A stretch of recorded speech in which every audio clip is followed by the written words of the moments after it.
Arestado ang isang kasambahay na tumangay ng pera at mga gamit sa pinagtatrabahuhang bahay. Inireklamo rin ang kanyang live-in partner na pinagdalhan niya ng mga ninakaw. Balitang hatid ni James Agustin. Sa kasong qualified theft. Sa paupang bahay sa Barangay UP Village, Quezon City na aresto ng mga operatiba ng Anonas Police ang 52 anyos sa babaeng kasambahay na inireklamo ng pagnanakaw umano sa kanyang pinagtatrabahuhan. Huli rin ang kanyang 50 anyos sa live-in partner.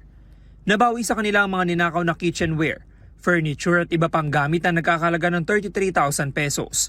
Hindi naman na-recover ang 150,000 pesos na cash. Base sa investigasyon ng pulisya, alas 8 ng umaga nitong Martes nang umalis ang may-ari ng bahay para makipagkita sa kanyang kliyente.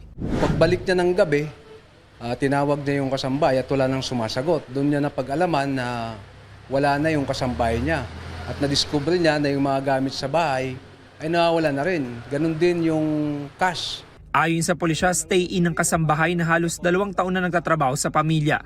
Mag-iisang taon pa lang daw magkarelasyon ng mga sospek. Nagkaroon siya ng pagkakataon na makuha yung mga gamit na wala yung kanyang amo. No? At dinala niya doon sa live-in partner niya sa di kalayuan, doon din sa nasabing lugar. Possible na pinagplanuhan nila ito. Nakakulong ang mga sospek sa Anonas Police Station. Nantanungin kaugnay sa kanilang pagkakaaresto. No po, men. Bahala na po ang abogado na yung magtanggol po sa amin. Ang abogado ko na lang po magpaliwanag doon. Sinampahan ng kasambahay ng reklamong qualified theft, habang ang kanyang live-in partner ay reklamong paglabag sa anti-fencing law.